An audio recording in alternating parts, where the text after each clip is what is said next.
Hello friends, welcome once again to your beautiful channel only physics 143। तो दोस्तों, कैसे हो आप लोग? उम्मीद है आप बिल्कुल फिट होंगे, जहाँ भी होंगे मस्त होंगे।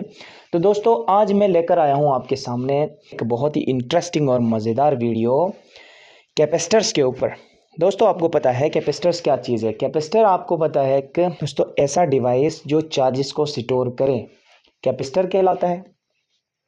अगर हम इन कैपेसिटर्स को इसकी जो कैपेसिटर की जो सिंबल होगी वो ये वाली होगी फॉर एनी कैपेसिटर C1। अगर इस तरह के कैपेसिटर्स आपके पास 3 हैं तो उनको कंबाइन करना है। तो कम्बिनेशन कैसे करेंगे कैपेसिटर्स को, यानी कैपेसिटर्स को जोड़ेंगे। तो देखो, ये डिवाइस है चार्ज स्टोर करने का डिवाइस। इनको अगर हम बहुत सारे कैपेसिटर्स को एक साथ जोड़ते हैं तो क्या चार्जेस ज़्यादा स्टोर करेंगे या फिर कम स्टोर करेंगे? तो अगर हम जोड़ेंगे इनको तो किस हिसाब से जोड़ सकते हैं, यानी कौन से तरीक़ों से हम जोड़ सकते हैं? तो दोस्तों, आपको पता है there are only 2 methods to combine capacitors. तो उनमें से एक मेथड को बोला जाता है सीरीज कम्बिनेशन और दूसरा मेथड को बोला जाता है पैरेलल कम्बिनेशन। तो अब हम आते हैं सीरीज और पैरेलल कम्बिनेशन के डिफरेंसेस क्या है। एक साथ मैं आपको एक ऐसी ट्रिक बता दूंगा, कभी आप ज़िंदगी में नहीं भूलोगे और हमेशा के लिए याद होगा, और फिर एग्ज़ाम में जब ये टॉपिक आएगा तो आप फर लिखोगे। जी हाँ दोस्तों, ये प्रॉमिस है हमारा आपसे कि एग्ज़ाम में जब ये आएगा हम आपको ऐसी ट्रिक बताएंगे। तो लेट्स डू स्टार्ट। देखो, सीरीज यहां लिखेंगे और साथ में हम पैरेलल कम्बिनेशन को यहां लिखेंगे, यानी कैपेसिटर्स को आपस में कंबाइन करेंगे, सीरीज कम्बिनेशन और यानी जोड़ेंगे, है ना। कैपेसिटर्स को हम जोड़ेंगे, दोनों एक साथ चलाऊंगा, मैं लेकर चलूंगा, एक साथ दोनों याद करा दूंगा आपको। वीडियो को एंड तक आप देखते रहें, आप देखते जाओ कि हमेशा के लिए आपको याद हो जाएगा। अच्छा, एक ऐसा मज़ेदार मेथड मैं आपको बताऊंगा कि आप ये कभी नहीं भूलोगे, सही है। तो देखो, सीरीज कम्बिनेशन ऐसे होगा, यानी एक कैपेसिटर है, उसके हाथ के साथ दूसरा कैपेसिटर आप क्या कर दो, जोड़ दो, हैंड टू हैंड। जैसे यहाँ पे एक कैपेसिटर, तो 3 कैपेसिटर्स को आपने जोड़ा, इनको हम बैटरी से जोड़ेंगे। अगर फर्ज कर लो यहाँ से जोड़ दो, इसको यहाँ से जोड़ दो, तो ये चार्ज स्टोर करना शुरू कर लेंगे। लेट से इन कैपेसिटर का नाम रखते हैं C1, C2, C3, 3 different capacitors. ये C इनकी कैपेसिटेंस है, कैपेसिटर का नाम भी समझो या फिर कैपेसिटेंस समझो, है तो कैपेसिटेंस, सही है। इसी तरह अगर कैपेसिटर्स को मैं ऐसे जोड़ दूं, देखो ये कैपेसिटर का सिंबल है। अगर मैं इनके सारे हाथ को एक साथ जोड़कर बैटरी के साथ कनेक्ट करता हूँ, देखो दोस्तों, इन दोनों कम्बिनेशंस में क्या फ़र्क है मैं आपको बताता हूँ। इनका नाम रखो, यही कैपेसिटर से जो इस तरफ थे, C1, C2, C3। तो दोनों में बेसिक फ़र्क क्या है? तो फ़र्क थोड़ी सी गौर करने पे आपको समझ आएगी। देखो, इसमें अगर ये वाला कैपेसिटर अगर जल जाए, किसी तरह ये कैपेसिटर ब्रस्ट हो जाए, तो बाकी 2 कैपेसिटर का काम भी गया, ये 2 कैपेसिटर स्टोर नहीं करेंगे, ठीक है। अगर इस कम्बिनेशन में देखो, दरमियान वाला कैपेसिटर अगर ब्रस्ट हो जाए, जल जाए, फारिग हो जाए, तो फिर बाकी 2 कैपेसिटर्स तो जुड़े हुए हैं ना बैटरी के साथ। वोल्टेज यहाँ पे सेम है, सारे कैपेसिटर्स पर वोल्टेज कॉमन लगाई गई है, सही है। इसीलिए तो इनका नाम है पैरेलल कम्बिनेशन। यहाँ पे सीरीज में है, एक के बाद एक, एक के बाद एक। अगर ये कैपेसिटर, इन तीनों में से कोई भी कैपेसिटर अगर ब्रस्ट हो जाता है, जलता है, बाकी कैपेसिटर्स किसी काम के नहीं। तो बच्चों, ये बताओ, अगर हमारे घर के अंदर किसी एक रूम की लाइट फ्यूज हो जाती है तो क्या सारे घर की बिजली चली जाती है, लाइट? ऐसा नहीं है ना। तो आप बताओ कि कौन सी कम्बिनेशन है, हमारे घर की जो वायरिंग है वो कौन सी है? तो वो है पैरेलल, क्योंकि यहाँ पे हमें पता है कोई एक कैपेसिटर अगर ब्रस्ट हो जाए तो बाकी 2 काम चला रहे हैं, सही है। तो यानी डायरेक्ट बैटरी के साथ जुड़े हुए हैं।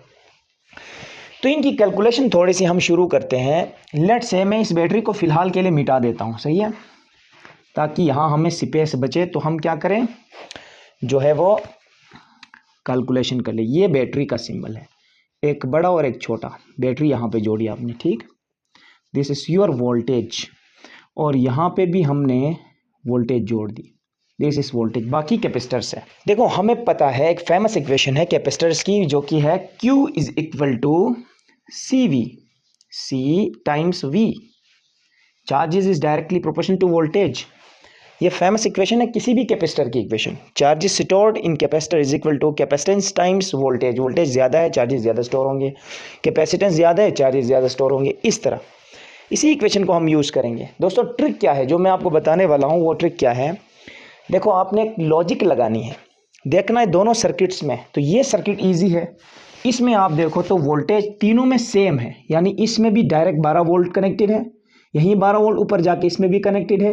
बेशक ये ब्रस्ट हो जाए ये काम चलेगा, डायरेक्ट 12 वोल्ट से कनेक्ट है। ये भी डायरेक्ट जाके 12 वोल्ट से, फर्ज कर लो ये 12 वोल्ट का है, अगर बैटरी 12 वोल्ट की है तो डायरेक्टली तीनों कनेक्ट है। इट मीन्स कि तीनों में सेम वोल्टेज जा रही है, सही है। तो सेम वोल्टेज पर कनेक्ट है, तो मैं ये बोल सकता हूं कि voltage is equal to same. बस ये एक बात आपको पता चले ना, यही ये ट्रिक है कि ये एक बात आपको पता चले तो पूरा प्रोसेस आप कर सकते हो। कैलकुलेशन सारी ऐसी की तैसी 2 मिनट के अंदर हल हो जाएगी। फॉर एग्जांपल वोल्टेज सेम है तो फौरन आपने लिखना है चार्जेस इज डिफरेंट। इसी को उल्टा कर सीरीज में लिख दो, V is equal to different, वहां पे सेम है तो यहां पे डिफरेंट बोल दो, और वहां पे अगर Q डिफरेंट है तो यहां पे बोल दो चार्जेस सेम। अच्छा यहां तक आपने बात नोट की दोस्तों, प्यारे बच्चों यहां तक बात आपने नोट की। अच्छा अब दूसरी बात आपने ये नोट करनी है कि जो डिफरेंट है उससे कैलकुलेशन शुरू करनी है। मसलन इस कॉम्बिनेशन के अंदर डिफरेंट है आपका Q, तो मैं कहूंगा total Q equal to Q1 plus Q2 plus Q3। यहां पे क्या डिफरेंट है दोस्तों, वोल्टेज, तो total voltage equal to V1 plus V2 plus V3।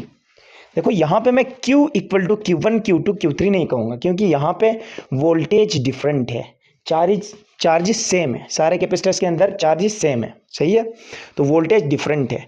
ये कैसे पता चला कि वोल्टेज डिफरेंट है, इस लॉजिक से आपको ये बात पता है कि पैरेलल प्लेट कैपेसिटर्स जो जुड़े हुए हैं, कॉम्बिनेशन है पैरेलल कॉम्बिनेशन, उसके अंदर सारे कैपेसिटर सेम वोल्टेज से जुड़े हैं। तो वोल्टेज सेम तो उल्टा दो चार्जेस डिफरेंट, इसी को उल्टा करके लॉजिक लगा दो साथ, यहाँ पे आओ तो वहाँ पे वोल्टेज सेम तो यहाँ पे वोल्टेज डिफरेंट।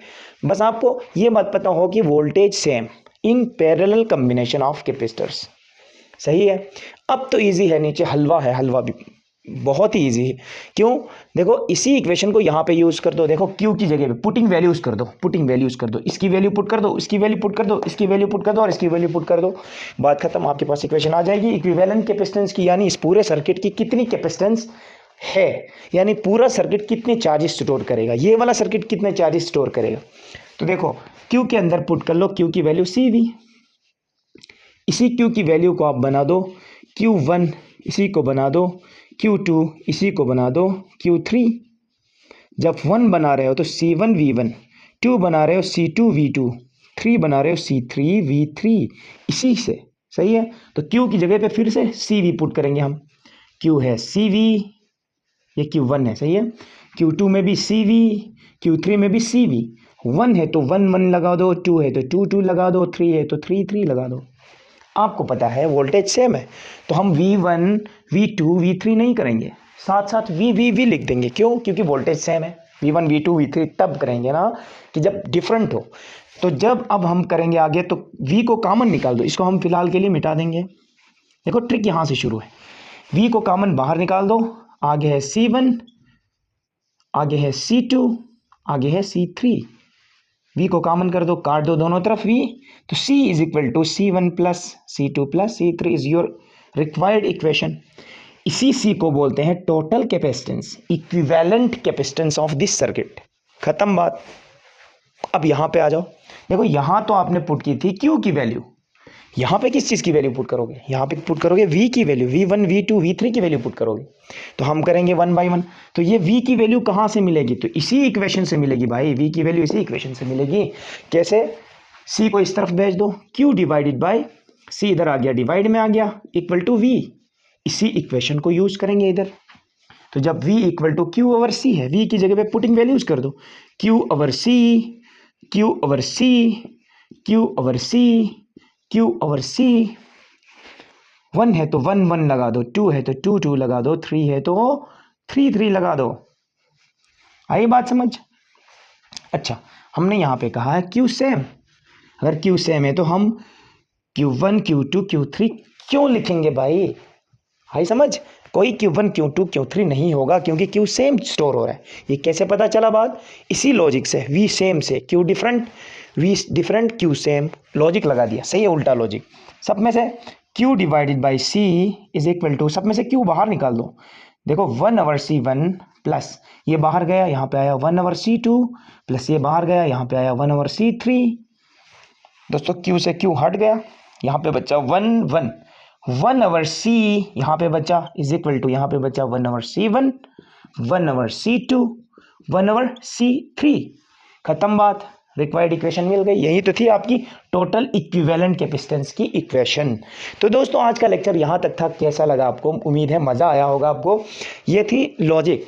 तो इस वीडियो लेक्चर को एक दफ़ा फिर आप बार बार देखो इसको और नोट कर लो इस ट्रिक को। तो हमेशा के लिए कैपेसिटेंस की इक्वेशंस प्रूफ करना कोई बड़ी रॉकेट साइंस नहीं थी, बहुत ही इजी था। तो इसके साथ साथ अगर आज की ये ट्रिक आपको अच्छी लगी, ऐसे ट्रिक्स मजीद आपके लिए हम लेकर आएंगे, बार बार लेकर आएंगे। आपको पूरी फिजिक्स रट्टा लगवाएंगे। सही है, क्या करेंगे? समझाएंगे पहले, फिर रट्टा लगवाएंगे। तो उम्मीद है आपको अच्छा लगा होगा आज का लेक्चर। तो अगर आपको अच्छा लगा तो हमारे चैनल को लाइक करेंगे, वीडियो को लाइक करेंगे, सब्सक्राइब करेंगे और अपने दोस्तों में शेयर करेंगे। तो दीजिए इजाज़त, अल्लाह हाफ़िज़।